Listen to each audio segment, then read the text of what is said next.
Mesdames et messieurs, bonjour. Un réel plaisir de vous retrouver ce mardi 4 août 2020.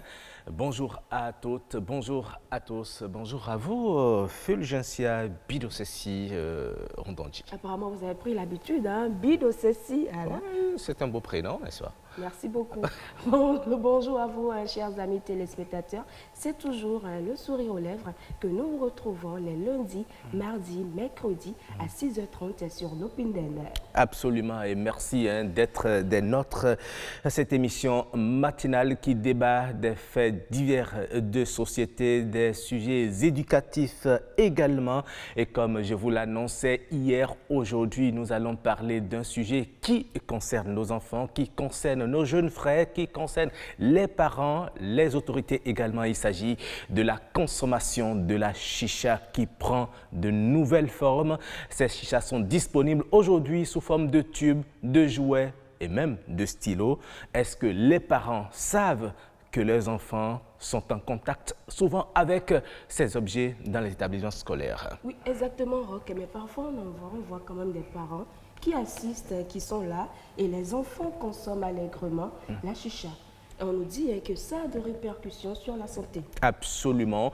Ce n'est pas sans effet sur la santé. En tout cas, nos invités qui sont déjà dans ce studio auront le temps de nous l'expliquer. Nous avons également des éducateurs qui viendront sur ce plateau pour nous entretenir sur ce qu'ils font comme constat dans leurs différents établissements scolaires.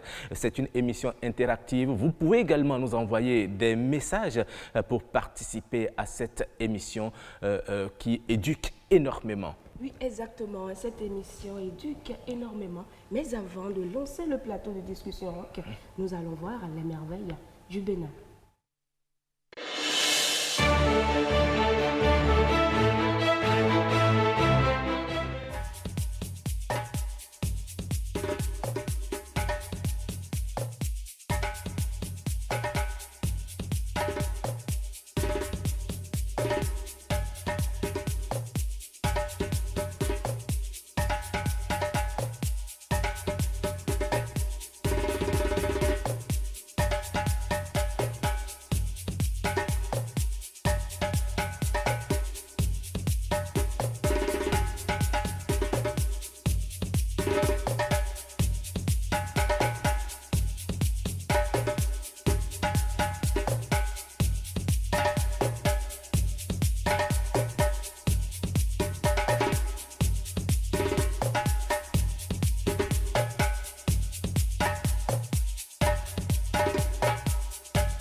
Nos chefs d'édition du jour, Alain Sochoumen et Victoire Rongan, ont voulu nous emmener à Savalou dans votre village.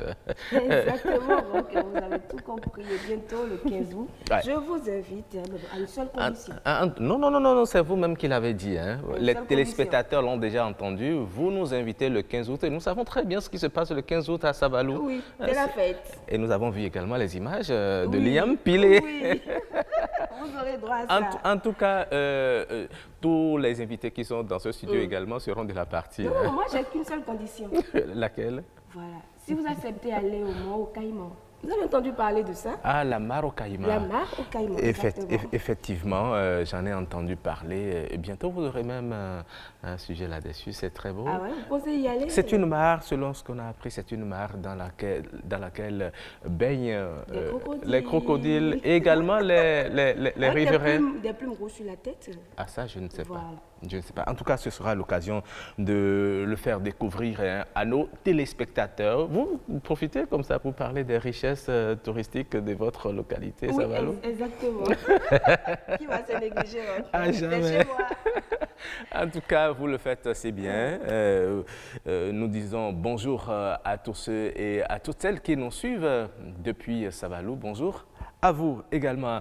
Entre-temps, il nous a rejoint sur le plateau. Notre humoriste. Toujours sapé comme s'il allait faire ses premières avances. Chromosome. Bonjour. Bonjour. Ça va super bien. C'est la pleine forme chez vous. Hein. Toujours, Ça se voit. toujours. Et en fait, j'ai la carte Wi-Fi de la pleine forme. La carte Wi-Fi.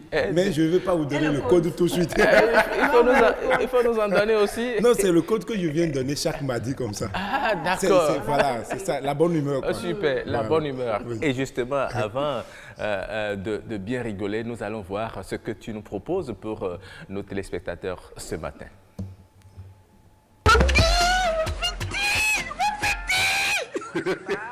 Tu es bon. Tu es bon. À moi, un bleu d'eau. Je vais te donner l'argent. Je vais t'apprendre tout. Même comment tu vas draguer les filles, comment sortir en vous quand pas un papa. Ben, dans un lit. Tu vois, par exemple, ton papa là. Avant vous quand pas un lit. Et mon mien. C'est mon calcul à laquelle je ne serai pas à la maison. Je vais t'apprendre ça. C'est facile. C'est une équation mathématique à 4 inconnues.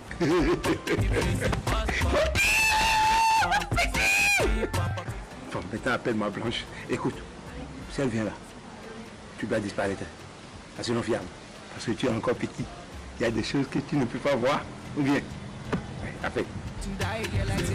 Blanche!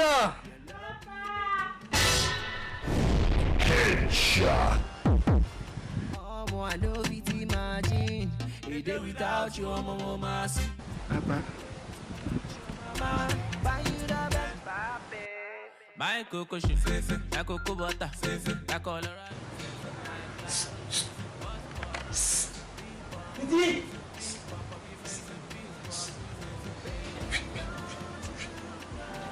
C'est ton beau.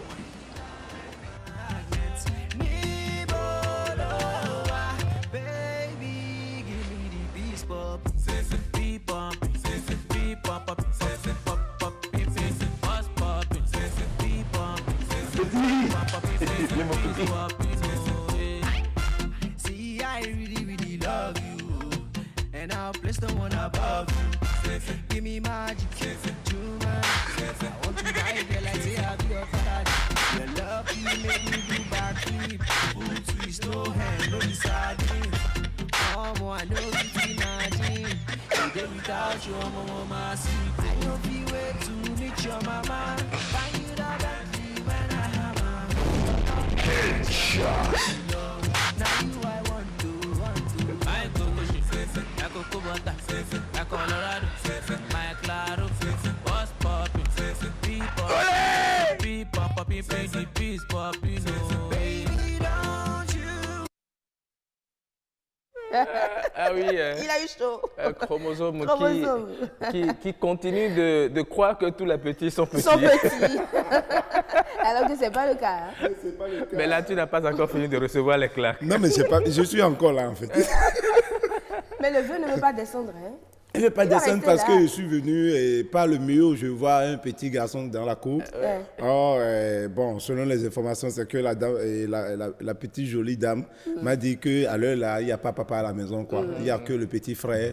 Donc, avec un petit 500 francs, je peux le corrompre, quoi. Donc, moi, je vois un petit homme dans la cour. Il dit petit, c'est ton beau. Petit, oui, c'est le C'est beau. ton beau. C'est ton beau. C'est ton beau Et puis, frère. je le prends, moi-même, je le prends sur mes genoux, quoi. Tu vois.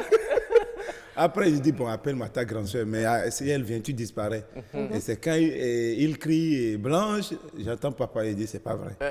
C'est pas le père que j'ai ici, quoi. C'est bien lui. Et ensuite, À partir de ce dessin, non, c'était le cauchemar. tu étais devenu tout glacé. Ah non, j'ai même dû crier au lait, quoi, mais ça n'a pas marché. Non? Mais le fait d'avoir crié au lait, ça aurait pu te créer des ennuis. Oui, Exactement. je préfère le au lait, là. Si Parce les que gens quelqu'un venaient- va appeler certainement la police. Vous n'êtes pas entré par le non, portail, pas forcément c'est la ça? police. Hein. Vous savez, on connaît de vendre l'essence au bord des voies Oui, ici. mais là encore, vous voyez, il y a deux possibilités. Mais avec le vieux, là, je n'ai encore aucune possibilité. En tout cas, Non, mais là, il faut qu'on fasse attention avec l'apparence, quoi, mais véritablement. Et la dernière fois, on évoquait les sujets sur l'apparence et tout. oui, bien sûr. Et j'ai un gars qui me disait qu'il y a un jeune, il est au bord du Nouveau qui passe bien. Il y a un immeuble à côté. Donc il y a un jeune du quartier là qui doit être un des fils du père qui a l'immeuble, du vieux qui a l'immeuble, Oui. qui passe le caleçon totalement en bas, le Oui, jean en comme bas, comme le les caleçon jeunes le sort et font tout là. ça. Donc il le salue, il ne lui répond même pas. Donc après, il a appris qu'on veut louer un appartement de l'immeuble et tout quoi. Donc il est allé voir, il a vu, c'était beau et tout, il veut prendre. On a dit ok, maintenant on va attendre le propriétaire pour décider. Et qui est venu? Le jeune qui descend le pantalon là. Dis donc. C'est lui l'héritier. C'est ça, c'est les apparences. Hein. C'était lui l'héritier, c'était pas quelqu'un d'autre, c'était lui l'héritier. Et qu'est-ce qui s'est passé ensuite? Qu'est-ce qui s'est passé là? Bonsoir Fou. Et s'il avait le choix.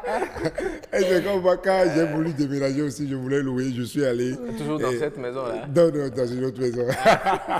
Je voulais louer et puis j'étais allé avec ma moto. Donc je vais voir en sandalettes et tout, simple quoi, totalement débraillé. Avec mes cheveux crépus là, je vais voir un gars très responsable, un vieux, soixantaine et tout. Bonjour. Il dit, ah, mais déjà loué quoi? Non, il doit essayer de non, il se demande si vous allez pouvoir payer chaque fin du mois. Et le loyer s'est levé à combien? Elle a quand même gagné. Non, si.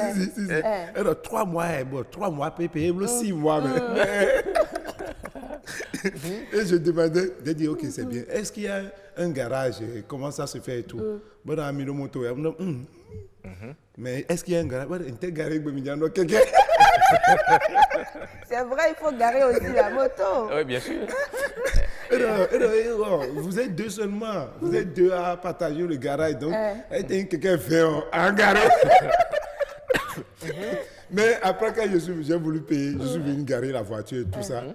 Ah, mais totalement, son discours, tout a changé. Et je me suis bien habillé là maintenant, je suis venu. Quand le discours est sorti, il m'a dit, toi, mais dis quoi, Il a compris que ce n'était pas le même jeu. On joue tellement sur l'apparence dans le monde entier. L'apparence, si tu tombes, si tu as une crise cardiaque en débraillé et en veste, en débraillé, tu vas mourir. En veste, tu seras sauvé. Ton million de vestes. En tout temps, quoi. Je comprends pourquoi chromosome est tout le temps zappé. Tu ne sais pas quand est-ce que la crise va t'attaquer. Aucune crise ne t'attaquera. Aucune crise n'attaquera personne et tout ça. Mais les gens vont te regarder.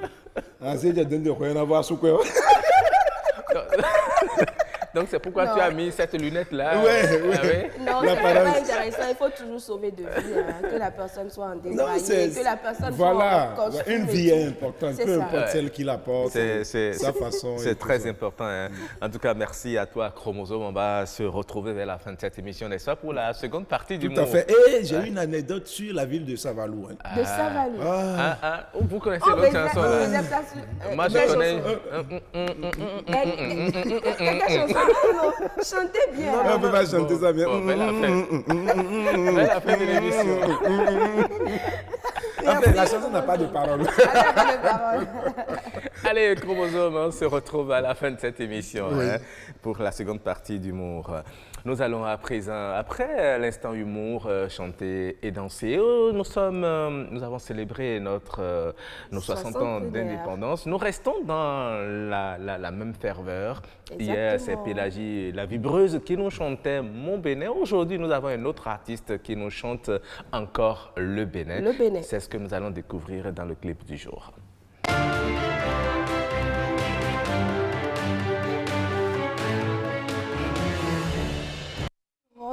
Brillant As, Oui. il nous propose le titre Toche. Toche, ça veut dire Toche, enfant. Mon pays. Mon pays. C'est Voilà. ça. Toche, nous écoutons, nous savourons.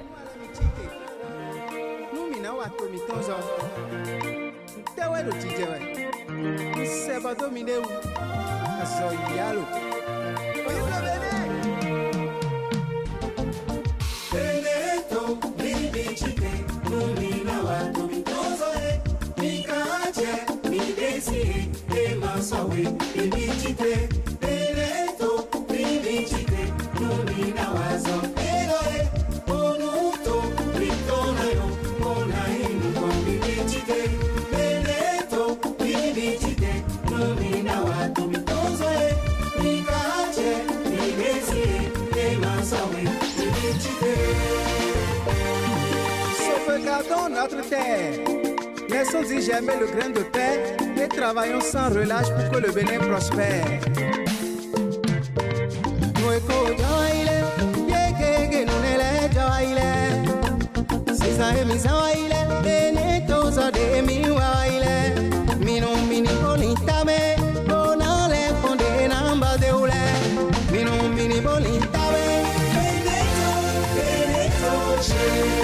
Béninois, c'est Béninois, il est temps qu'on se réveille, levons-nous, levons-nous. Ibichite azoya lome, tubenambolo weko, benetola le ruzu, minambolo toto kwele, bonambola zome kwele, mwanzo kwele konkame, kome tu vibise na mwanzo, beneto vibichite.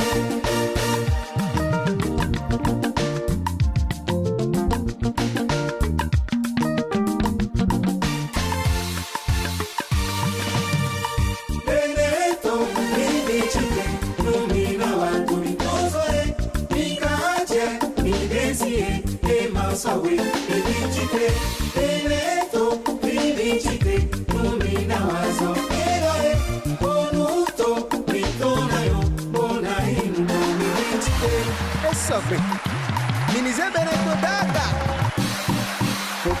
Okanfo, nimbiwa asankwelo Atala zenote Nimbiwa miniswalodo Au, nene ni mawe Dono elomitonwe Yege, awani roi jafilini Mbeno koni tinu mimbi Domiton sinu koyi Nilikonu mimbi Conférence nationale ou des Iboloba, tout est bon, mais les bitafrois. Démocratie et l'homme, mi-temps, ouais. Rendons pour notre cher pays. Faisons la promotion de l'excellence. Du nord au sud, de l'est et l'ouest. Union, paix et solidarité. La main dans la main, construisons la patrie. Devons-nous pour bâtir le Bénin. Bénin, vivons, Minamolo,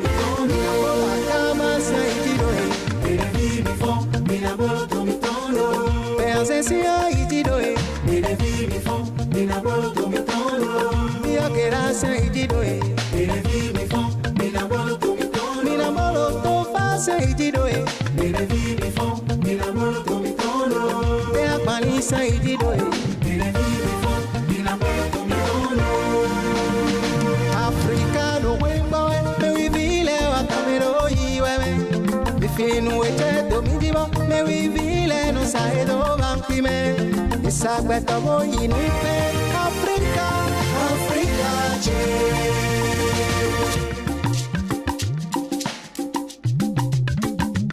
Omi jemi desi si kwezangedie omi jawani azobelo Igosi yomo kanu jemire kanu omi jawazobelo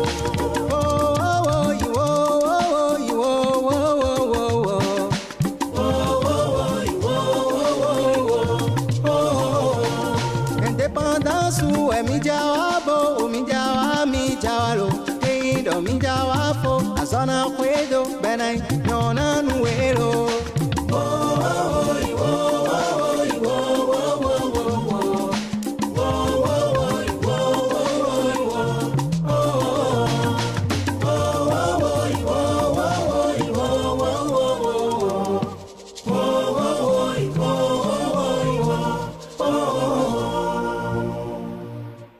Et voilà, c'était AS Brillant qui nous chantait Toche.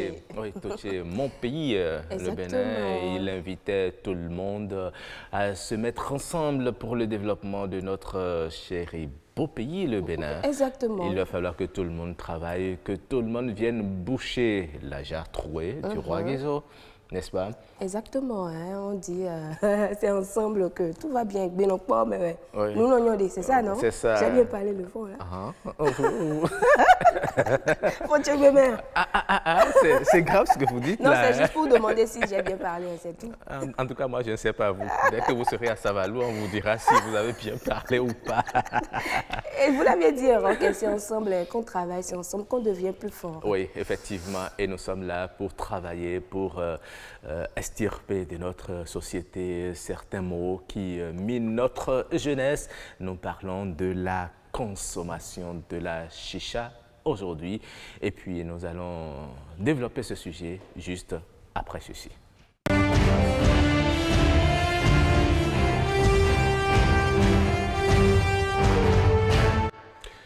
Alors, aujourd'hui, nous parlons de la consommation de la chicha, de la chicha qui prend de l'ampleur aujourd'hui dans notre société. Pourquoi assistons à ce phénomène aujourd'hui? Eh bien, nos invités sont déjà sur ce plateau pour en parler. Exactement, Roque. Vous l'aviez dit, nous avons déjà nos deux invités ici sur le plateau. Il s'agit de M. Augustin Faton. Il est activiste dans la lutte anti-tabagiste. Bonjour, monsieur. Bonjour madame. Comment allez-vous? Très bien, et vous? Ça va. Merci d'être là. En face de vous, nous avons monsieur Bienvenu Tchédji. Il est éducateur. Bonjour monsieur. Bonjour madame, bonjour monsieur. De ce matin? Ça va très bien. Ok. Il est non seulement éducateur, mais il est surveillant général d'un grand collège public de la place. Ah oui. Donc, il est souvent Bien en contact avec les les enfants. jeunes. Il est bien placé pour parler de ce sujet. Ah ouais, de même que Augustin Faton. Hein. Exactement. Et au téléphone, nous allons recevoir un psychiatre. Il s'appelle Francis Toyon. Il nous parlera également des effets collatéraux de cette consommation sur l'individu, la jeunesse également. Nous aurons à faire le tour de la question, mais je voudrais déjà commencer par vous, Monsieur Augustin Faton. Vous qui luttez contre la consommation de ces produits psychotropes, dites-nous qu'est-ce qui amène les jeunes à s'attirer, comment dit-on, à aller vers justement la consommation de ces produits, notamment la chicha, qu'on voit un peu partout aujourd'hui devant les bars, restaurants, même dans les maisons, au vu et au su des parents. C'est la recherche de l'identité. C'est-à-dire De l'identité. Oui.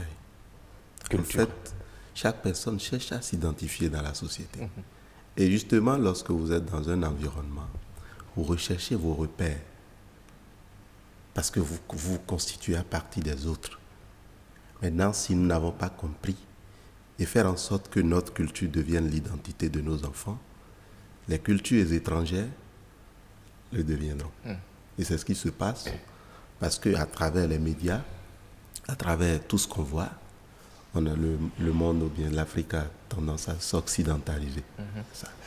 Et donc, à la recherche de l'identité, de ce qui est moderne, de ce qui paraît à la page, la jeunesse s'aventure vers ces comportements parce qu'il y a eu démission des parents, il y a eu démission de l'éducation, il y a eu le système, tout.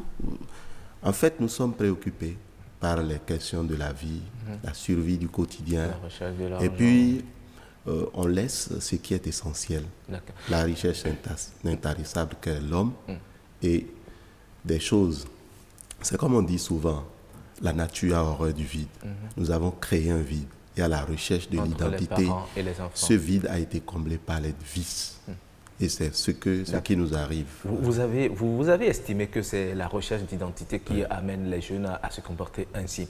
Mais lorsque vous les voyez, si vous-même vous n'êtes pas conscient, leur façon de fumer et de rejeter la fumée, c'est à croire qu'ils éprouvent un certain plaisir à consommer cela. Est-ce qu'on va toujours dire que c'est juste pour imiter les Occidentaux qui le font, ou bien ils y trouvent concrètement un réel plaisir? Vous savez, il y a le phénomène de la dépendance qui s'observe lorsqu'on commence ces choses.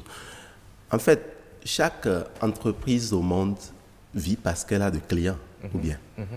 Alors, une industrie du tabac s'est rendue compte que le produit qu'elle vend plutôt, est un produit toxique. Comment faire avaler du poison à quelqu'un et qui le consomme avec joie? Donc, il y a un ensemble de stratégies marketing, il y a un ensemble de pensées, il y a un ensemble d'organisations qui ont permis de faire en sorte que le poison soit accepté comme quelque chose faisant du bien. Et donc, en y allant pour la première fois, on est à la recherche de l'identité. On cherche à plaire aux autres.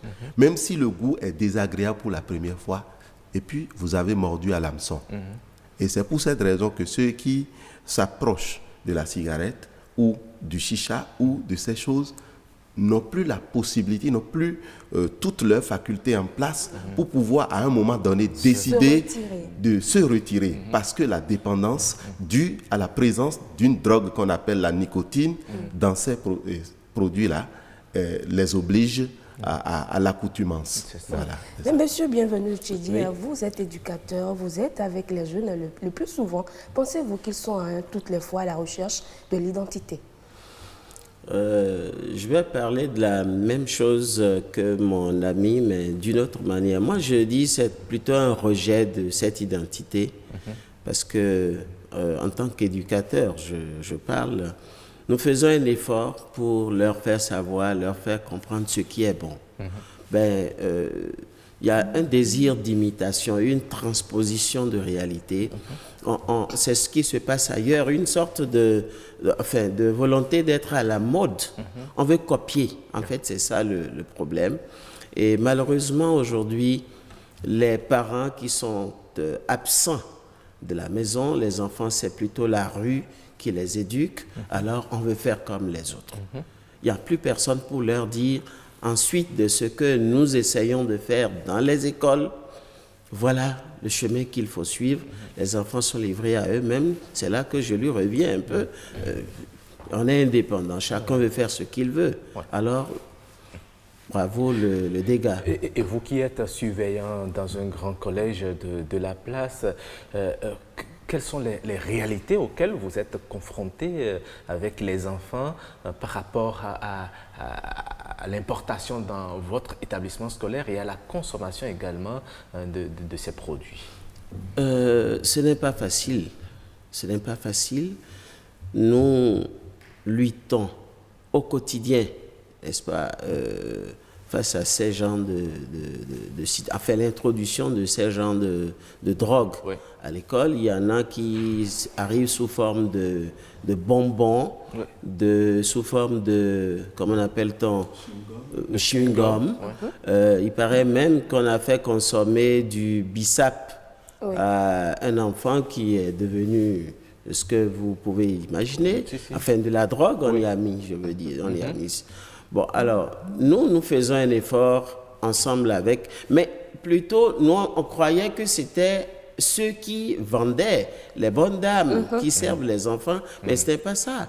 Ils ont des comment appelle-t-on, des dealers, des gens qui viennent, des élèves comme eux, qui servent dans les écoles. Qui vendent le produit. Oui, ils en amènent dans les écoles et ils servent à ceux qui veulent. Est-ce que vous avez intercepté quand même des jeunes qui achètent, qui vendent la drogue? Jusque-là, non, parce que nous veillons. Peut-être qu'ils ont peur. Moi, mon établissement se trouve dans une zone un peu délicate. Je suis à Bégamé, Zongo et toute la suite, vous voyez. Et nous veillons. Ce n'est pas une manière de nous jeter des fleurs, mais nous veillons un peu. Et même si ça se passe, je ne suis pas encore arrivé à mettre la main sur un cas avéré comme ceci. Mais toujours est-il qu'il y a des comportements bizarres, déviants. Et nous continuons de nous poser la question, nous continuons de chercher. Il y a une vidéo qui a circulé, vous l'auriez vue. Exactement. J'allais une vidéo d'une chaîne de télévision nigérienne. C'est de ça que vous voulez parler, non? Non, c'est des images de chez nous. De chez nous, ok. Oui, ou des élèves. Des élèves qui se sont adonnés à des comportements déviants à l'école. Vous voyez, il y en a qui tiraient effectivement de la chicha dans les images qu'on a vues et tout. À l'école, je parlais des comportements. L'autre fois, en pleine situation de Covid, il y avait, je ne sais plus par quelle alchimie, un match de football qui devrait avoir lieu sur notre terrain de football, mais on a mis la main sur des élèves qui tiraient de la chicha dans un bar à côté. Mais lorsque vous apprenez, qu'est-ce que vous faites? Vous appelez les parents? Nous appelons les parents et nous tentons de les mettre devant leurs responsabilités. Parce que ce n'est pas à l'école qu'ils l'apprennent, voyez-vous. Nous les mettons devant leurs responsabilités et ça nous interpelle aussi à prendre des mesures davantage pour le suivi de ces enfants. Mais ce que nous déplorons, c'est l'absence de ces parents-là pour nous accompagner, pour accompagner l'école. L'absence de ses parents, vous l'avez dit, M. Faton également l'a dit, il y a un vide qui a été créé entre les enfants et les parents préoccupés par la recherche des moyens pour subvenir aux besoins de ces enfants, en oubliant l'éducation qu'ils devraient leur donner. En tout cas, nous allons voir de leur côté également, est-ce qu'ils sont informés de la circulation de ces produits psychotropes auxquels ça donne justement leurs enfants. Qu'est-ce qu'ils pensent de la consommation de la chicha par les jeunes aujourd'hui dans la société? Victoire Rongan leur a tendu son micro. Nous allons les écouter. Je ne consomme pas parce que je sais que ce n'est pas bon pour ma santé. Et ce n'est pas vraiment quelque chose que j'aime me donner à ça. J'ai des amis qui en consomment. Je pense juste que nous, jeunes d'aujourd'hui, on devrait prendre conscience de la réalité de la santé humaine parce que, selon moi, la chicha, ce n'est pas une bonne chose. Je pense que si un parent autorise son enfant à en prendre, ça veut dire que peut-être le parent aussi en prend. C'est de la base, les parents devraient éduquer les enfants de la base, c'est-à-dire leur apprendre ce qui est bon et ce qui n'est pas bon, leur raconter les histoires sur ces genres de pratiques, les inconvénients et tout. Les plus jeunes devraient être au courant de tout ça. On peut comparer la chicha au tabac, à la drogue. Certains jeunes disent que la chicha est mieux par rapport au tabac parce que c'est un composé aromatique d'arôme. Bon, je pense que la chicha tue les jeunes à petit feu, en détruisant peu à peu leurs organes vitaux. Certains camarades de classe, quand on part à des fêtes, ils en prennent. J'ai fait la terminale D et en classe, notre professeur nous a parlé de la chicha. Il nous a dit que la chicha est 2 fois plus dangereuse même que le tabac. Donc, il nous a parlé des effets néfastes du tabac. Donc, quand ils fument ça, j'essaie de m'éloigner. Parce que même en étant à côté d'eux, je reçois même plus de gaz qu'eux-mêmes. Donc, quand on essaie de leur parler, ils vont dire non, toi dégage de là, tu es une villageoise. Ces jeunes-là, c'est des gens qui se sont intégrés la philosophie de vivre au jour le jour. Aujourd'hui, c'est mon dernier jour. Aujourd'hui, je ne connais en fait pas la dernière minute de ma vie et autres. Donc, ils sont difficiles en fait à convertir. C'est des gens qui sont, je ne veux pas utiliser l'expression, mais excusez, ils sont bornés en fait. On a rencontré, il y a plusieurs de nos amis aussi qui sont dans ce monde-là. Ils se plaisent même à prendre des vidéos, des photos Snapchat avec et tout. Donc, en tout cas, c'est comme un lobby pour eux, c'est comme un plaisir pour eux, vous comprenez? Moi, mon passe-temps préféré, c'est les jeux PlayStation, PS2 là. Bien quand j'ai envie de prendre quelque chose qui me plaît, du moyo par exemple, eux chez eux là, c'est ça, c'est de la chicha. Donc il faut comprendre que le travail est d'abord plus psychologique. C'est prouvé scientifiquement, la chicha ne fait aucun bien à l'organisme. Ces jeunes-là doivent arrêter cela dès maintenant, sinon sur le long terme, dans 10, 15, 20 ans, eh bien, ils risquent d'avoir de dangereux problèmes de santé. Je leur déconseille ça très fortement et avis aux parents qui conseillent cela à leurs enfants, arrêtez ça. Vous êtes en train de détruire vos enfants à petit feu. C'est vrai. Oui, oui. Le mieux, c'est d'arrêter totalement. Tout à fait. Je voudrais même déjà vous appeler à réagir sur ce que vous avez entendu tout à l'heure là. C'est ce que nous vivons au quotidien. Oui. Et je vais aller plus loin. En fait, on sait très bien qu'à travers la culture, on est capable de transformer une société. Bien sûr. Est-ce que vous savez que sur nos cérémonies coutumières maintenant, une façon de célébrer les morts, c'est des séances de chicha entre les jeunes. Je l'ai découvert à Abomey. En fait, nous sommes déjà en proie au problème et il va falloir procéder autrement. Une façon de célébrer les morts. L'autre aspect, les confusions qu'on essaye d'alimenter ou d'entretenir autour de la chicha et de la cigarette. Vous savez, le dispositif de la chicha, c'est que, bon, il y a du charbon sur une surface plane, du tabac ou bien de la drogue, du cannabis ou tout ce que vous voulez. C'est ça qu'on y met. Et puis, sous l'effet de la chaleur, en brûlant, lorsqu'on tire, la fumée va d'abord dans le vase en bas et passe par... Le vase contient de l'eau et puis la fumée passe par là avant de rejoindre.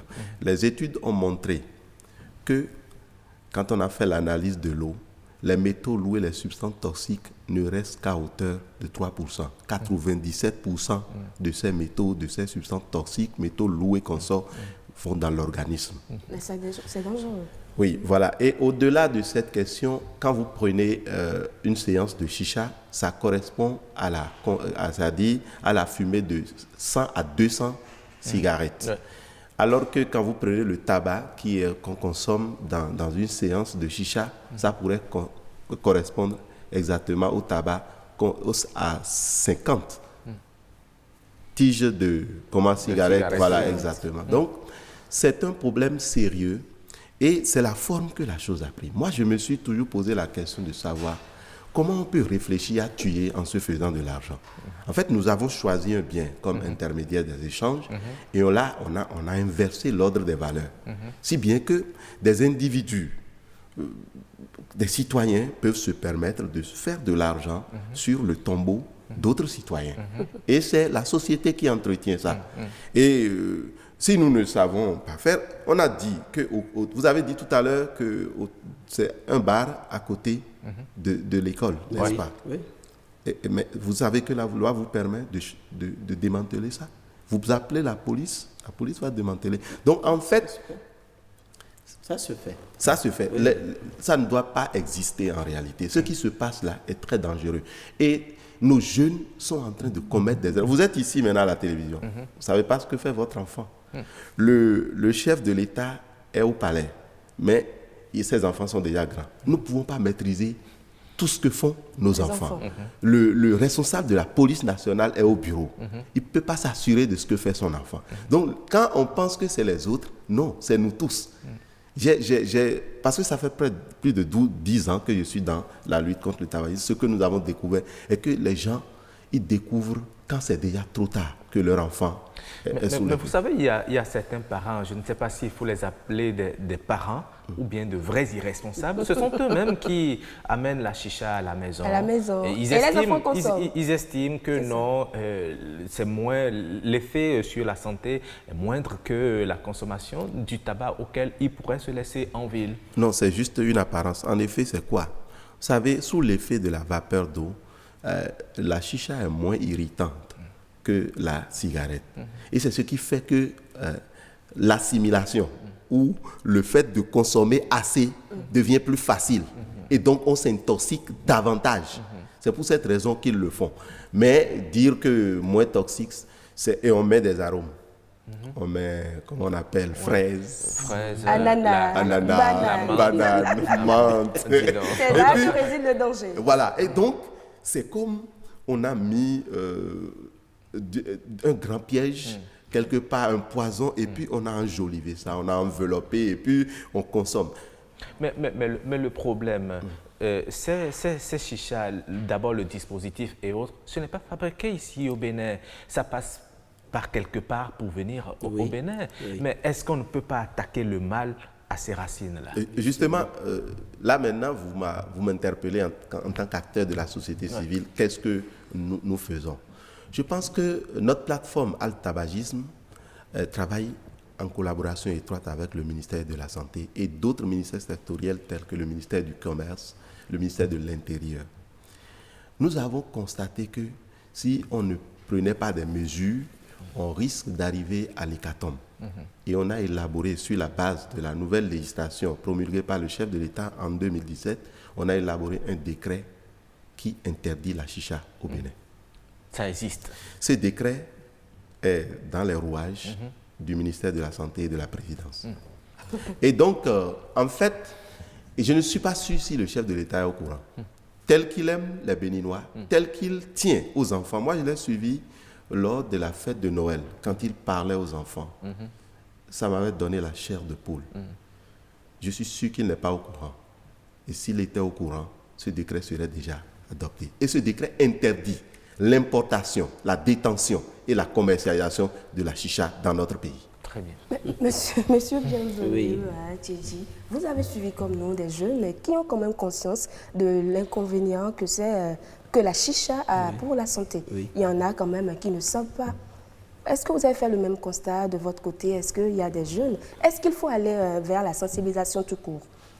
Il faut aller vers la sensibilisation, c'est fondamental, mais il faut aussi aller il faut punir. Il faut punir, et sévèrement, parce que le monsieur l'a dit, certains sont dans cette industrie, ils veulent se faire de l'argent, et ils ne se soucient pas du tout des conséquences néfastes, évidemment néfastes. Je tiens à souligner, ce n'est plus, c'est de la drogue, je conviens avec le monsieur que c'est de la drogue. Pour des travaux que nous avons eu à effectuer avec une ONG de la place, je vous nomme CEDEL, il a été confirmé, c'est de la drogue. Et ce n'est plus, le mal, ce n'est plus seulement dans les bars, les bistrots, ça s'exporte partout.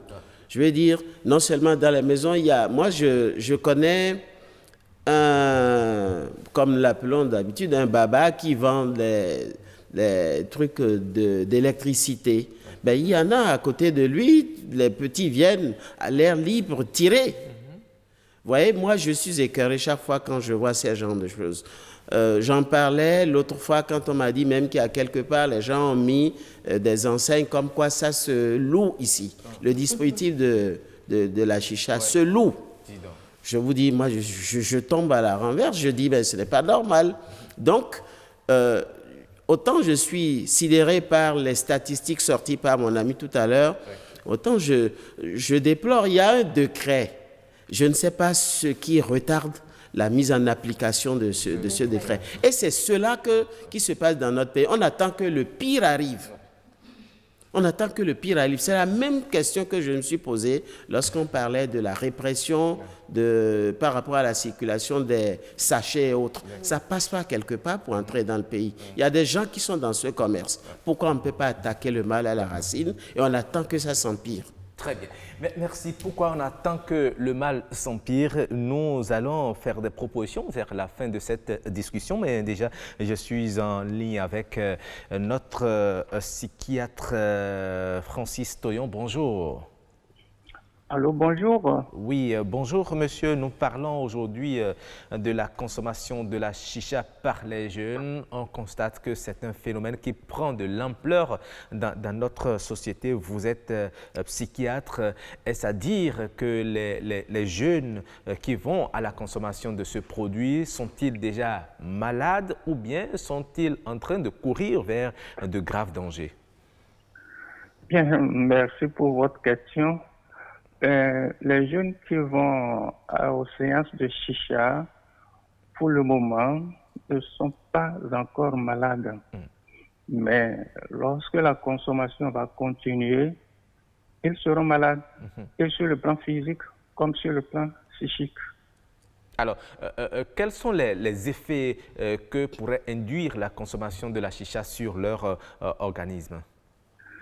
Ben, comme je l'ai dit tantôt, il y a des complications physiques, c'est-à-dire organiques, et des complications psychiques. Donc, sur Le plan organique. Des complications organiques, il y a atteinte de presque tous les organes. Hein. Il y a, on peut avoir atteinte des yeux, on peut avoir une cécité, ou bien ça va accélérer l'apparition d'une cataracte. Ou bien au niveau de l'appareil bucco-dentaire, on peut avoir une décoloration des dents. L'appareil pleuropulmonaire, on a surtout les bronchites, c'est puis les cancers des poumons. Et surtout, lorsqu'on va sur le plan génito-urinaire, il y a une infertilité chez l'homme, c'est-à-dire qu'il y aura une malformation des spermatozoïdes, ce qui va entraîner la perte de la mobilité de ces spermatozoïdes, donc entraîner alors une fertilité et maintenant aller à l'impuissance sexuelle. On peut avoir également le cancer de la vessie, et chez la femme, le cancer du sein et puis de l'utérus. Maintenant, sur le plan psychique, c'est surtout la dépendance, c'est-à-dire que le sujet ne peut pas se passer de la chicha et il n'est pas bien quand il ne fume pas, quand il ne consomme pas de la chicha. Et lorsque le sujet qui est dépendant de la chicha, n'a plus les moyens d'aller aux différentes séances, c'est qu'il est obligé d'aller voler de l'argent pour pouvoir assister aux séances. Voilà à peu près un peu les conséquences que l'on peut avoir lorsque l'on fait usage de la chicha. D'accord. Merci beaucoup pour ces conséquences que vous avez listées. J'ai noté beaucoup de choses. La cécité, la cataracte, la bronchite, les infections gynéco-urinaires, l'infertilité, l'impuissance, le cancer de la vessie, de l'utérus, du sein. Il y a tellement de conséquences. Mais vous êtes psychiatre, vous êtes dans la société. Vous voyez de ces jeunes s'asseoir devant les bars-restaurants et même devant leur maison, au vu et au su de grandes personnes, de leurs parents de surcroît.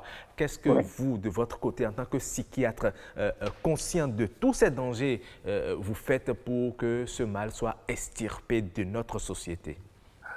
Et là, ce qu'il faut d'abord dire, c'est qu'il y a plusieurs personnes qui ne savent pas que l'usage de la chicha est équivalent à l'usage du tabac.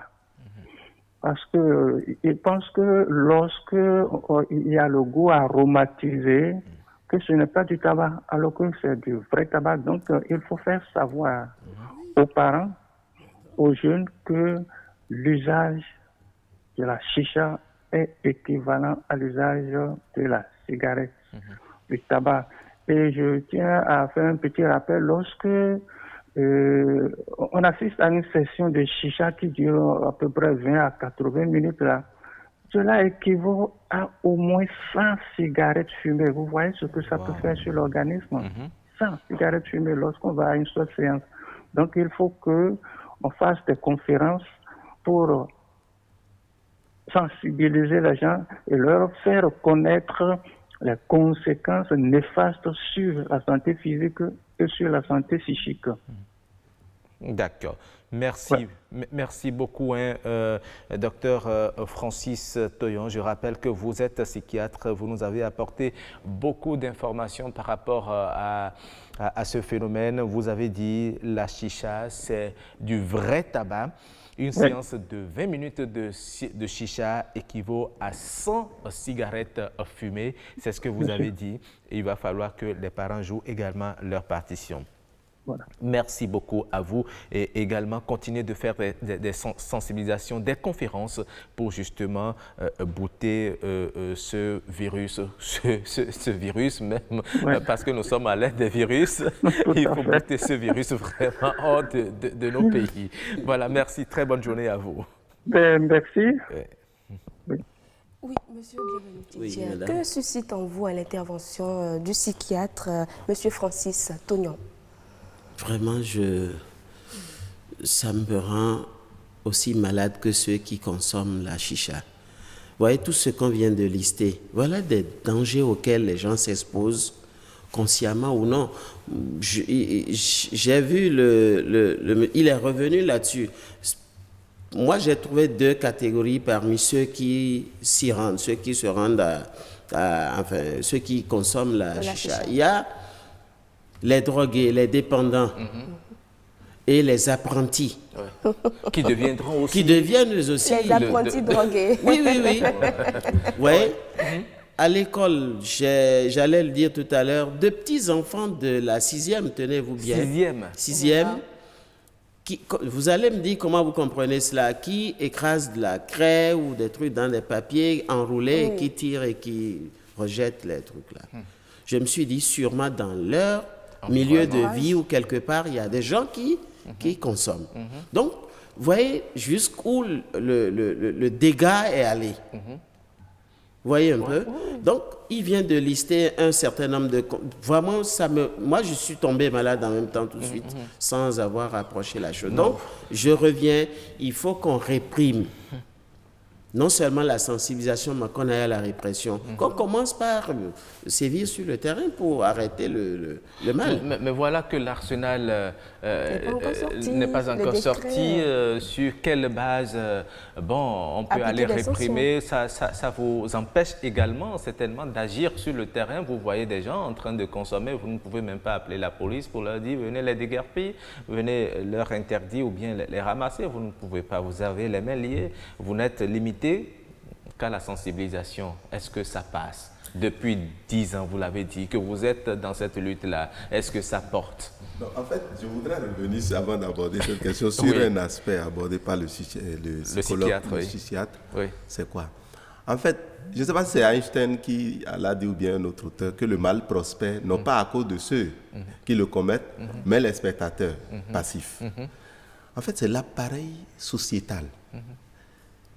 Le psychisme collectif qui est affecté. Et ceux mêmes de nos dirigeants qui sont assommés par les problèmes. Si bien, quand vous avez beaucoup de problèmes, la pauvreté, les à régler, si vous ne savez pas faire, vous allez perdre vos repères. En fait, nous sommes dans une situation très complexe. Et si on ne prend pas garde, nous allons décimer, c'est-à-dire nous allons compromettre l'avenir de nos enfants.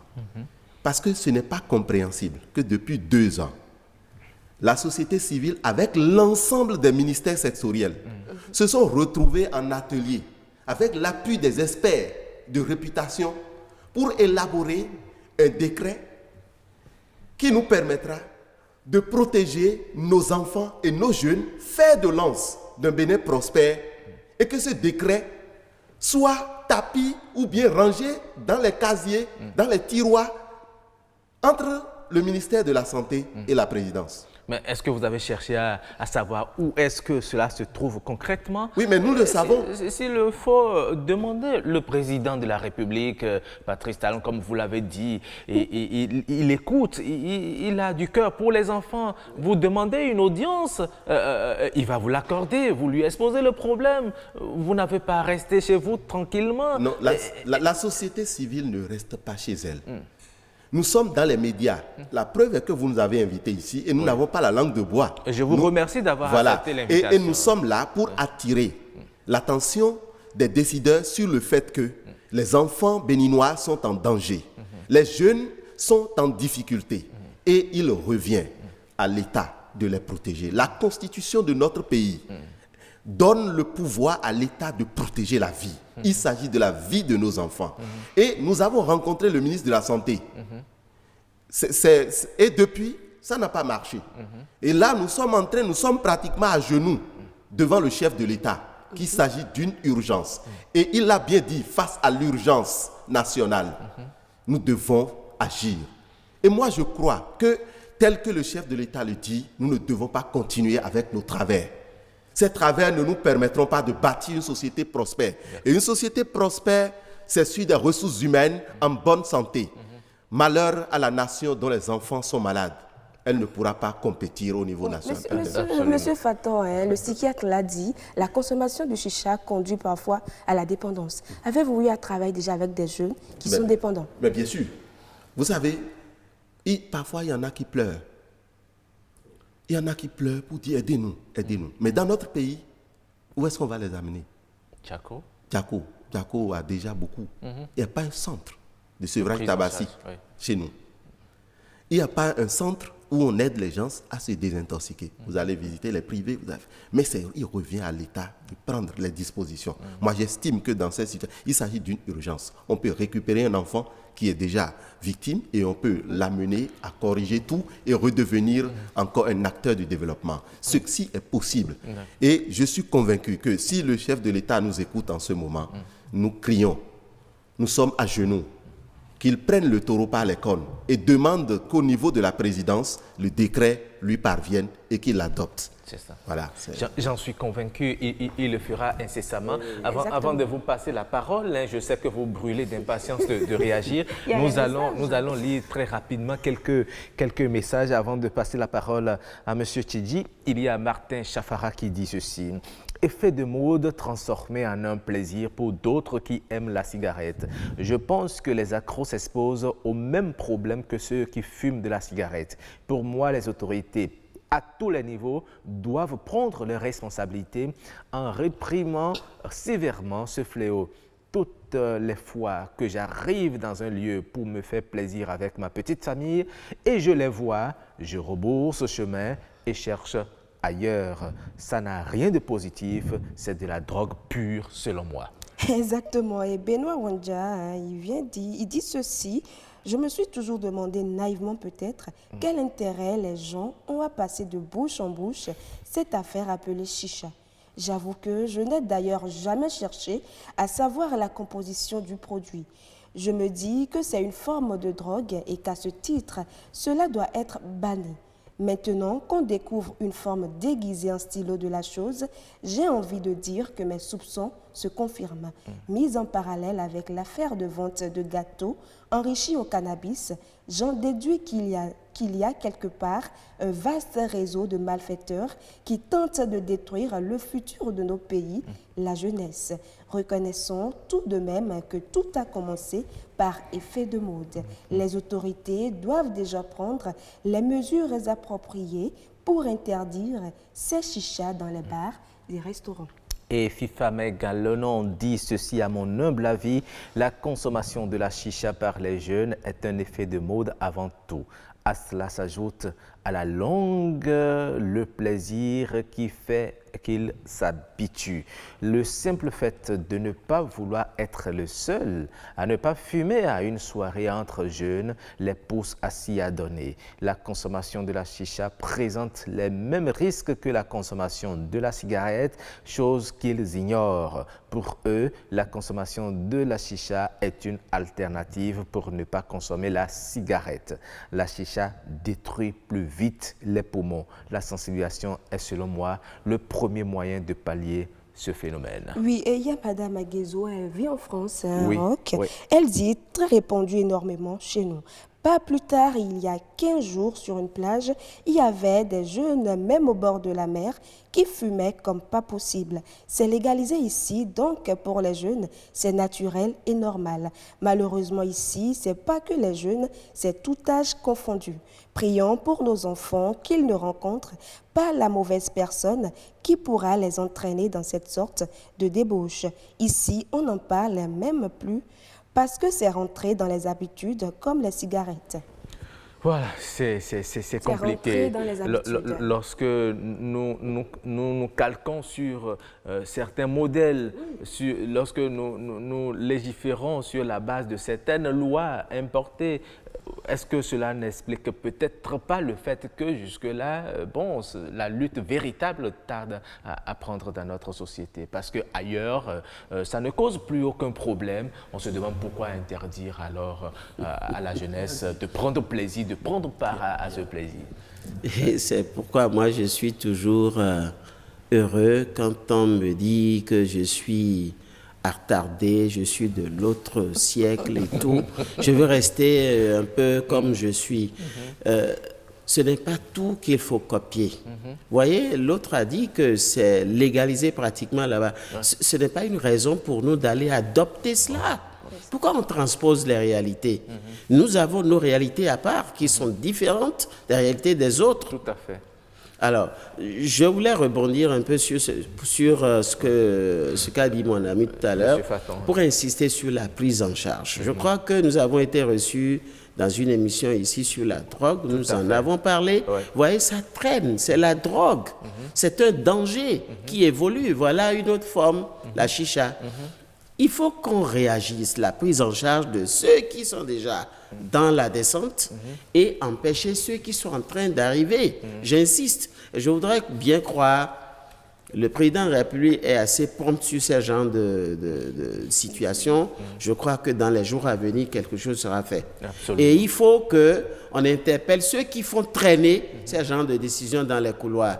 Parce que c'est dangereux. Quel plaisir ils ont, quel intérêt ils ont à le faire. Je voudrais même le dire, il faut qu'on anticipe sur un certain nombre de choses. Qu'est-ce qu'on fait? Quand on est autorité à un niveau donné, il faut qu'on fasse ce pourquoi on est là. Nous devrions même anticiper. C'est là que je voudrais en venir. Merci beaucoup. Merci à vous. Vous savez, aujourd'hui, il faut sensibiliser également les parents. Ce n'est pas seulement les jeunes. Aujourd'hui, la chicha a pris des formes vraiment miniaturisées. Vous voyez, la chicha disponible sous forme de stylo. Vous voyez des jeunes avec stylo à la bouche, vous ne savez pas que c'est de la chicha, ils sont en train de consommer et cela circule allègrement. Qu'est-ce qu'il faut faire puisque nous tentons déjà, nous sommes pratiquement à la fin de cette discussion. Faut-il sensibiliser Non, en fait, c'est quoi?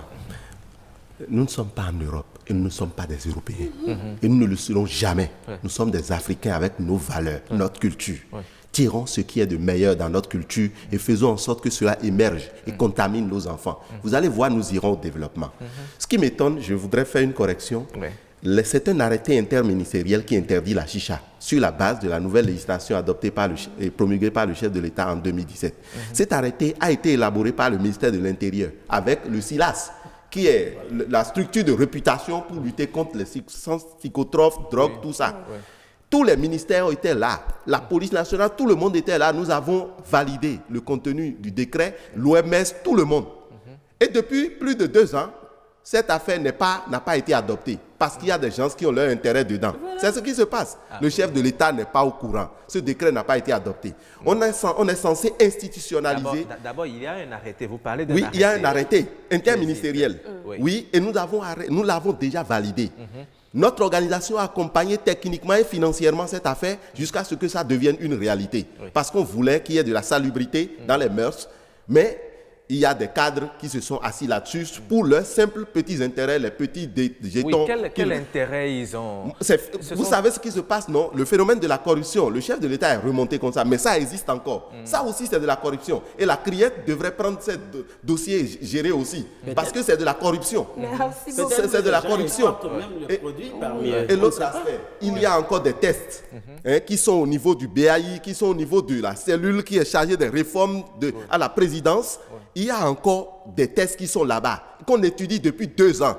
Je ne sais pas s'ils ont un cahier de charge aussi lourd pour qu'une question qui préoccupe autant la société soit en difficulté. Ça nous pose problème parce qu'en fait, nous identifions dans le chef de l'État des valeurs et des principes. Il est un réformateur. Je pense qu'il faut s'appuyer sur cette opportunité pour aussi assainir les mœurs. C'est notre credo au niveau de la plateforme Al-Tabagisme. Merci beaucoup, Augustin Faton.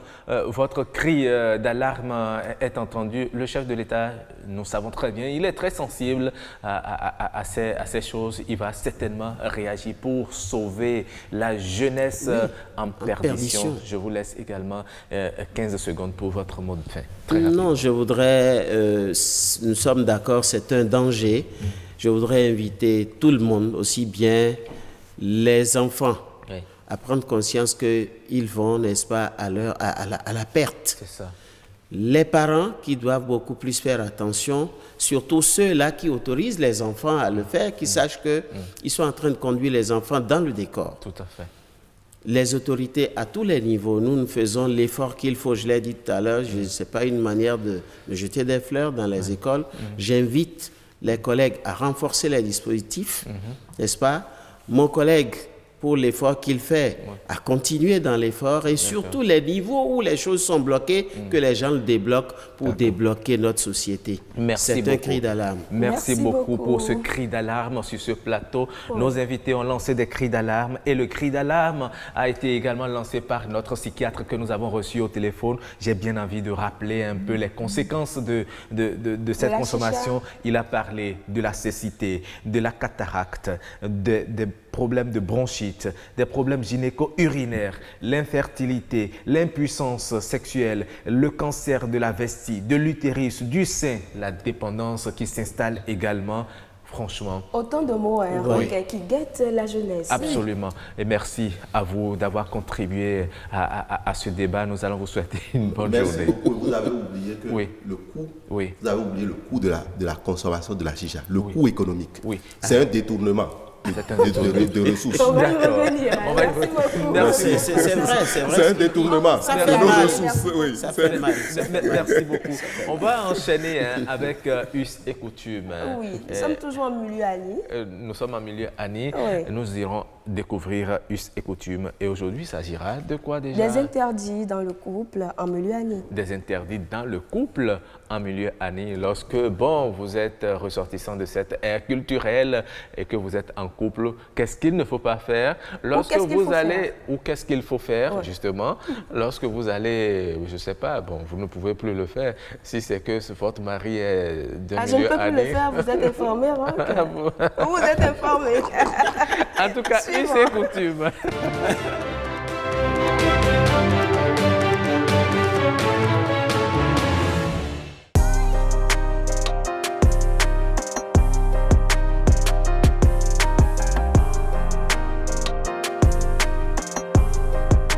Dans le milieu Annie, la femme est comme de l'or. Il faut respecter la femme.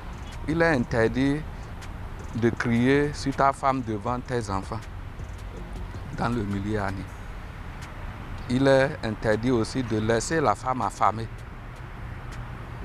Tu dois lui trouver un bon logement. C'est la femme, si tu finis ta maison, c'est la femme qui va choisir la chambre où elle va habiter. Ce n'est pas à l'homme de choisir, c'est à la femme de choisir que je veux telle chambre.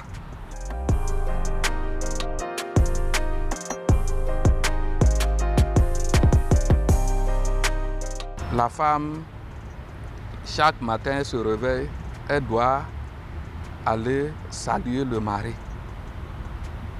C'est à la femme d'aller vers le mari, dire bonjour. La femme doit s'accroupir, s'agenouiller pour dire bonjour à son mari. Et la bouillie, la première bouillie que le mari va prendre, elle doit s'agenouiller pour déposer la bouillie. À midi aussi, même si le mari n'est pas là, tu veux déposer à manger pour le mari, tu ne dois pas rester debout et déposer à manger. Tu t'accroupis et tu déposes tout comme si le mari était présent.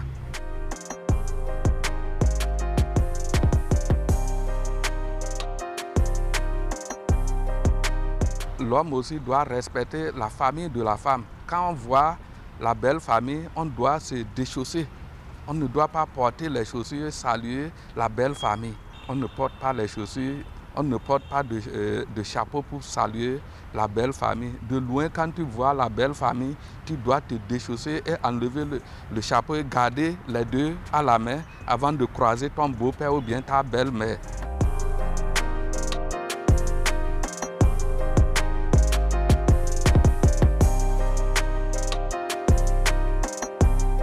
La conséquence, c'est que quand la femme fait ses menstrues, ça gâte beaucoup de choses. Tout ce que l'homme a sur lui, si jamais elle traverse l'homme une fois, deux fois, si l'homme ne sait pas, il va se retrouver à zéro, tout comme s'il n'a rien dans le corps. Par exemple, si c'est un chasseur, il a des protections. En face d'un lion, il peut disparaître, mais quand il est déjà avec sa femme, avec tous ses problèmes, mais il verra le lion, il va prononcer tous les mots incantatoires, il ne va pas, sur la partie, il serait toujours debout.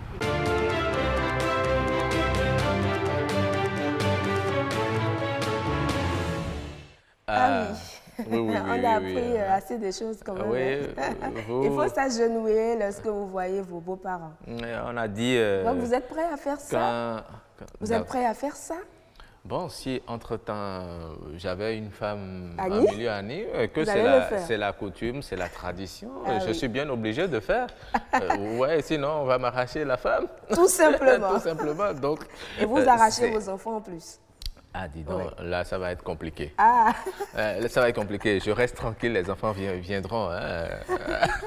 Non, ce sont nos interdits, Roch. Je ne cesserai de le dire, il faut respecter nos us et coutumes. Et moi, je l'ai constaté, c'est pas seulement, c'est vrai, en milieu année, vous savez, Manigri et Basila sont distants l'un de l'autre de 7 km.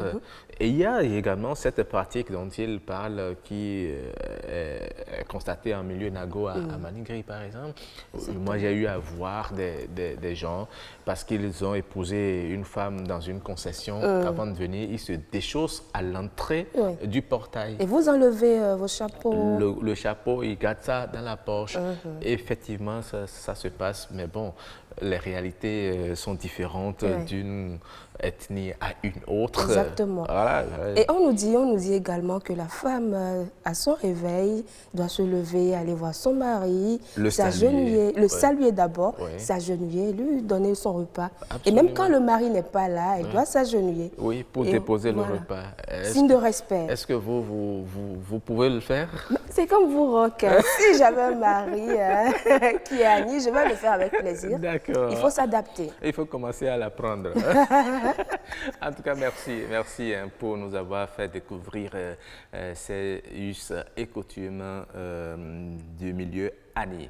Nous allons voir à présent le prénom africain et nous sommes en milieu Adja. Kotafon. Ah, milieu Kotafon, pardon. Kotafon. Milieu Kotafon. Prénom africain.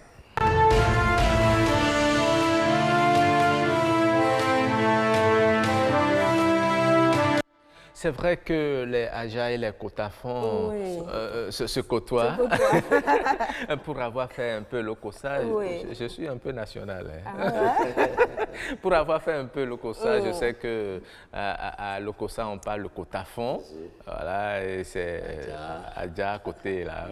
Voilà, bonjour monsieur.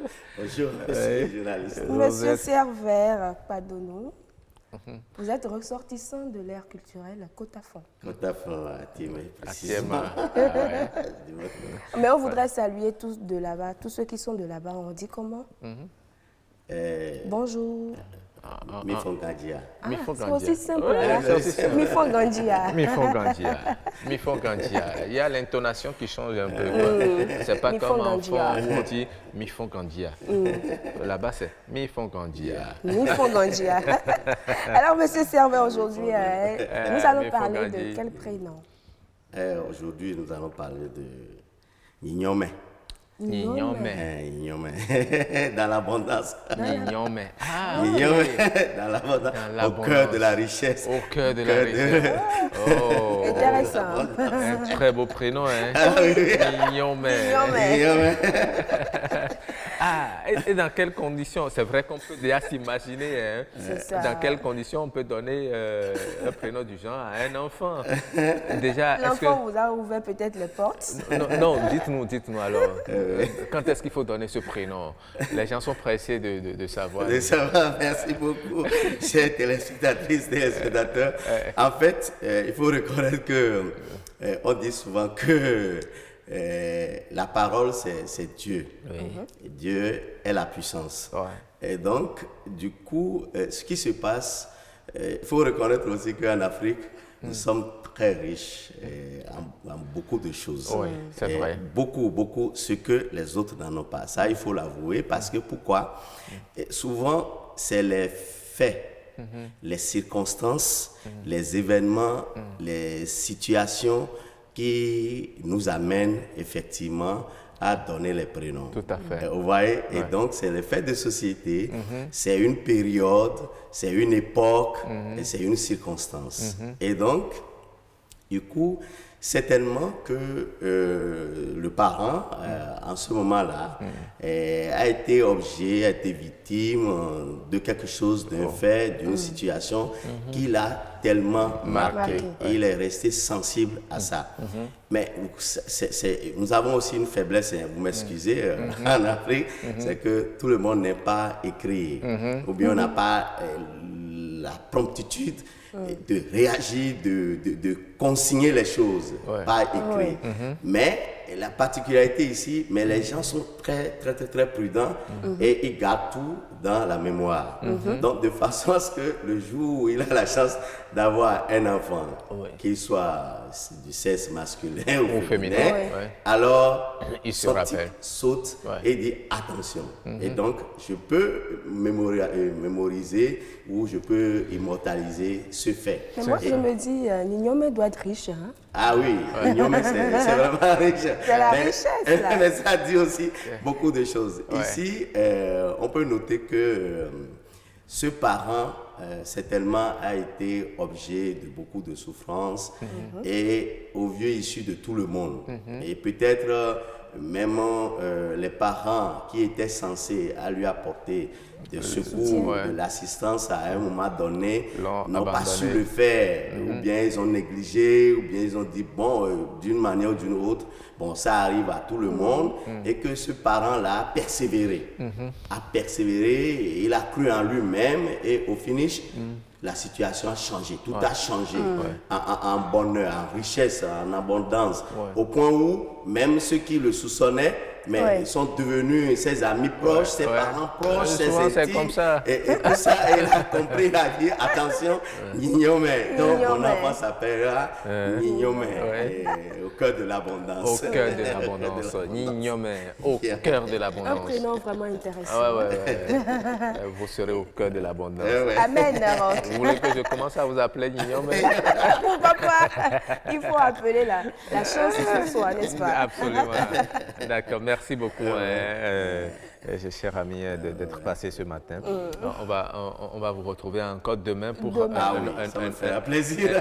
Un autre prénom. Mais vous ne partez pas encore. Merci beaucoup. Vous ne partez pas encore. Nous allons découvrir la capture de ce mardi.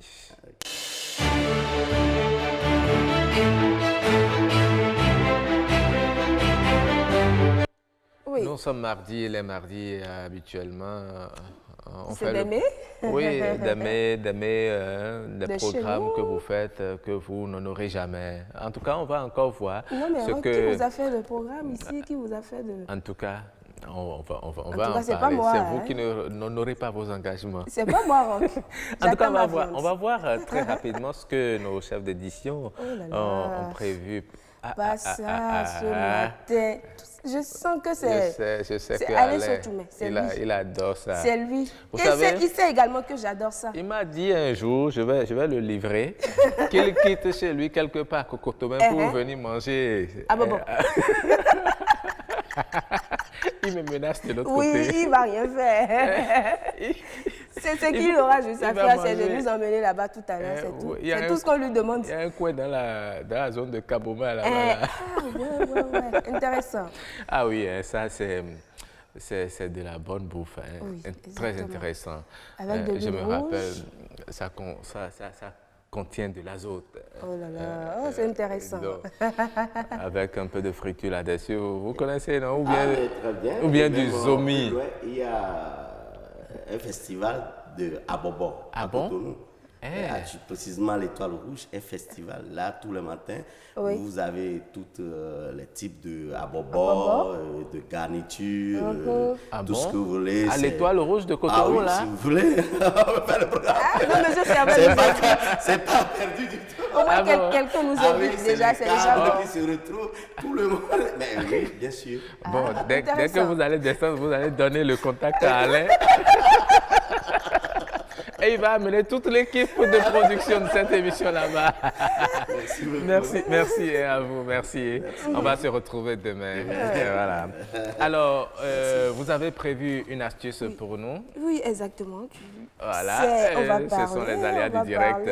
Monsieur saura désormais qu'on ne passe pas devant la caméra. Allez, on le lui pardonne. Oui, nous allons parler aujourd'hui de l'excès de sel. Exactement. Alors, lorsqu'on cuisine, une erreur d'inattention est rapidement survenue. Voilà comment faire pour éviter cela.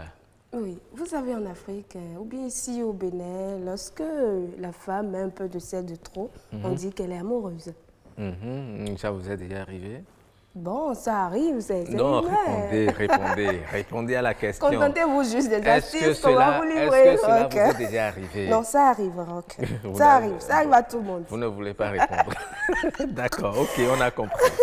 Alors, que faut-il faire? Oui, il faut, c'est le conseil de grand-mère, le plus connu et sans doute le plus efficace. Si vous avez cuisiné un plat bien mijoté, il vous suffit d'ajouter des féculents. Lavez et épluchez une ou plusieurs pommes de terre crues et vous le mettez en rondelles avec 5 minutes déjà, ça absorbe le sel à l'intérieur. Et on nous dit, bon, si on n'a pas de pommes de terre, oui, on si nous vous n'avez dit... pas de pommes de terre, oui, effectivement, que faut-il faire? Vous pouvez également ajouter du pain. Du pain? Oui. Du pain? Des miches de pain, oui. Ah bon. Vous laissez tremper un bout de pain dans votre sauce et le tout est joué rock. Ah, ça, je n'avais pas encore cette information. Paraît-il que le sucre permet de rattraper un plat trop salé? Oui, exactement. C'est une autre astuce pour rattraper un plat trop salé. Et ça consiste à mettre un morceau de sucre dans votre repas. Et il est possible également d'incorporer dans certaines recettes des fruits pour adoucir le goût excessif du sel. Ok. Et on nous dit également qu'augmenter les quantités de la recette ne devrait pas aider à rectifier l'excès de sel par hasard. C'est quand même simple comme... Oui, exactement. C'est simple. Il vous suffit juste d'ajouter un peu, si c'est une pâte, vous ajoutez du lait ou de la farine. Ça permet de diluer l'excès de sel. Et si vous préparez une sauce, vous pouvez la rallonger un peu avec de l'eau. Oui, c'est aussi simple. S'il n'y a pas assez de condiments, ça devient assez liquide là. Non, pas assez. Vous ajoutez juste un peu. Si vous êtes allé acheter de la tomate pour 50 francs. Tomate 50 francs, pour faire quoi avec la sauce? Je ne sais pas. Oui, bien sûr. C'est pas possible. Ah non, c'est bon, ces astuces. Oui. C'est vrai que quand cela arrive et que les femmes mettent un peu la sauce dans la pomme, et puis on goûte, on dit aïe, qu'est-ce que j'ai créé comme ça? Peut-être que quelque part, elle regardait Telenovelas. Mais l'autre astuce aussi, il faut ajouter de vinaigre de cidre. D'accord. De vinaigre blanc également. Vous pouvez l'ajouter à votre repas. Ça permet de rectifier l'excès de sel dans le repas. Quelqu'un m'a dit aussi qu'il y a le charbon de bois qui essaie d'aspirer aussi du sel.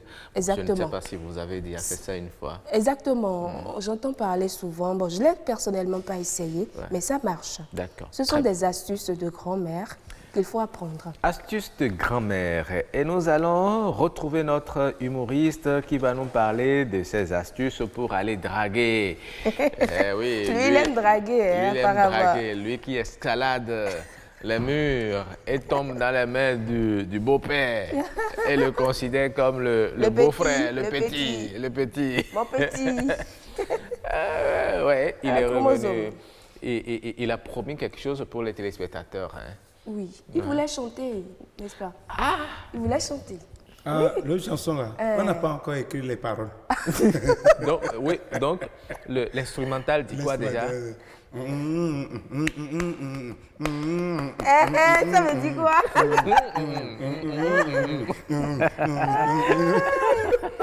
Chromosome. En tout cas, moi je veux pas, je connais les mots. Allez-y. Je ne peux pas. On vous attend, les téléspectateurs vous attendent. Je suis un peu mal situé par rapport à vous là. Alors, oui, non, mais je vous attendais tout à l'heure parler un peu de la chicha. Oui. Et ça m'a rappelé de vous en consommez ou bien? Moi, non. Regardez, j'ai des lèvres trop jolies pour fumer. Il paraît que quand on fume, on a les lèvres noircissent. Et moi, vous voyez, c'est mon cupidon, mes lèvres. C'est mon côté cœur. Quand je fais un bisou virtuel, comme ça, on tombe amoureux. Ça ne connaît même pas garçon. Ne faites pas de bisous, Ah bon? Donc peut-être que je vais demander à quelqu'un là-bas, la personne me sourit.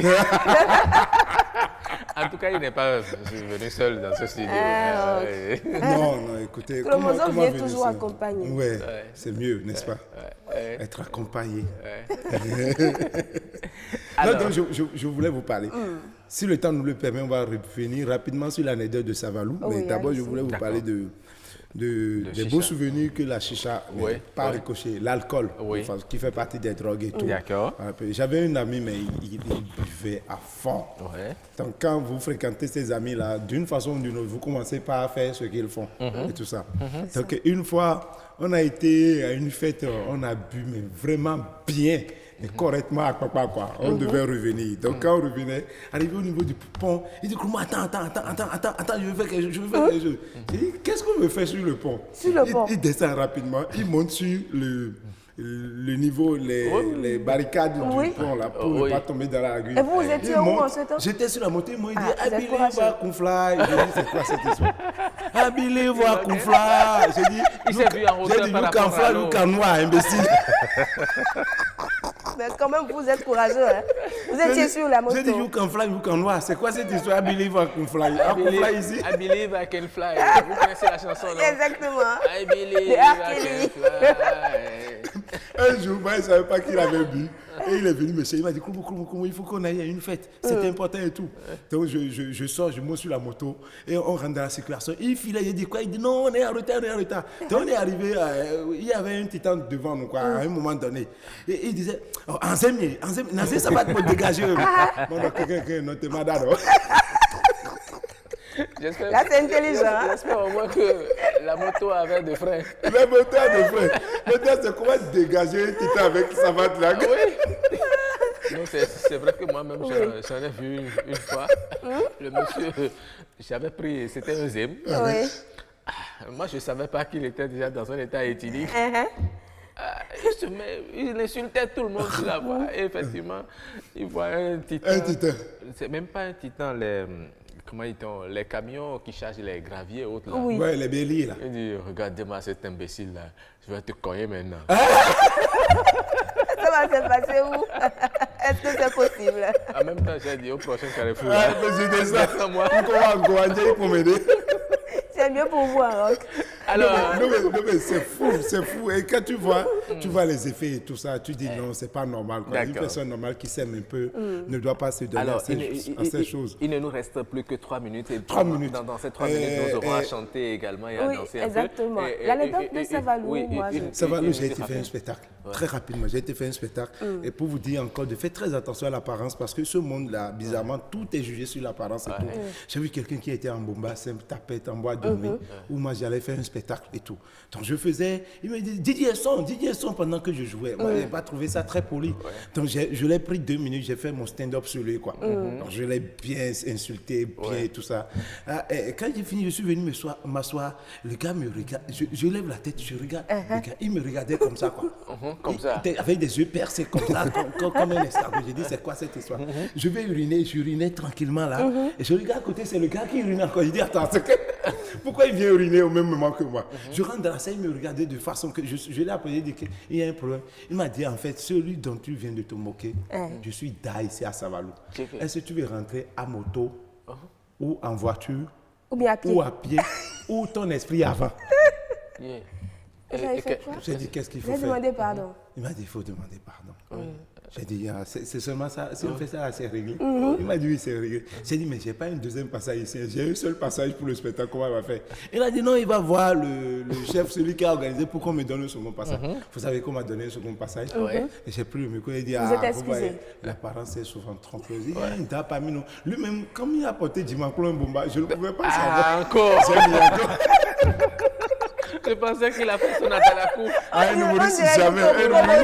Comme on ne voulait pas rentrer, c'est sûr qu'il avait trouvé une go là-bas. C'est sûr. Ah oui, c'est vrai que les Savaloises sont de belles. Donc, il y a un pied. Il faut que le rendez-vous soit calme. Oui, le 15 août, le rendez-vous est pris. Alors, oui, vous n'avez rien à dire. On va partir. Bon, nous allons retrouver rapidement Ice Brian pour 2 petites minutes rapidement. Oui, il nous chantait Toche. Soyons fiers de notre pays, le Bénin.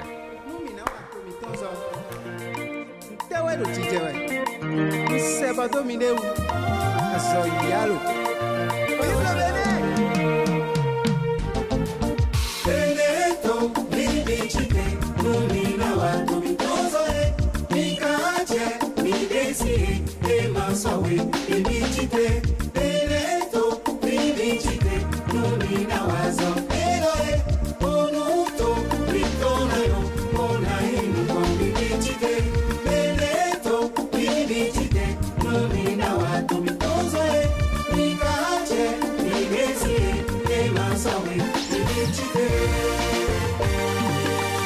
gardons notre terre. Laissons-y germer le grain de paix et travaillons sans relâche pour que le Bénin prospère.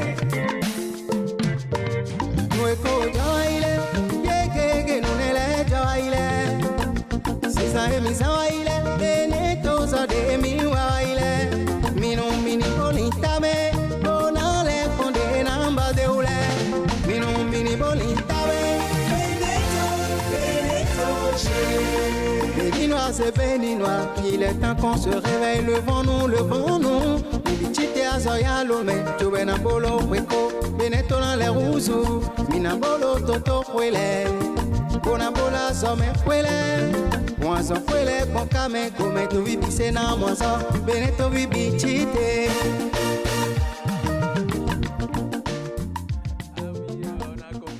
Le réalisateur a aimé le son, il ne voulait pas couper. Merci à Et le toi. temps est parti. Merci à toute l'équipe. Vous allez savourer ce morceau toute la journée sur votre chaîne BB24. Nous disons merci à vous tous qui avez suivi cette émission. Merci à nos invités. Merci à Chromosome qui a conclu cette émission avec nous. On va se retrouver mardi prochain. Mardi prochain. Exactement. Merci On se donne à rendez-vous, tout le Roch. monde. Merci à Pour vous aussi. demain. On se Merci. donne rendez-vous pour demain pour un autre sujet. Et demain, nous allons parler dans notre instant de discussion. Oui. De quoi Est-ce déjà? que tous les hommes sont épousables, hommes et femmes? Est-ce que tous les hommes sont-ils épousables? Oui. C'est le sujet de demain, donc prenez le rendez-vous.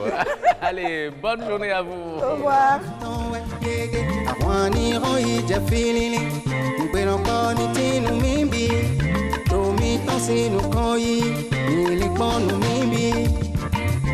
Conférence nationale ou des Iboloba, tout est bon, mais les bitafrois. Démocratie et l'homme, mi-temps, ouais. Rendons pour notre cher pays. Faisons la promotion de l'excellence. Du nord au sud, de l'est et l'ouest. Union, paix et solidarité. La main dans la main, construisons la patrie. Devons-nous pour bâtir le Bénin. Bénin, vivons,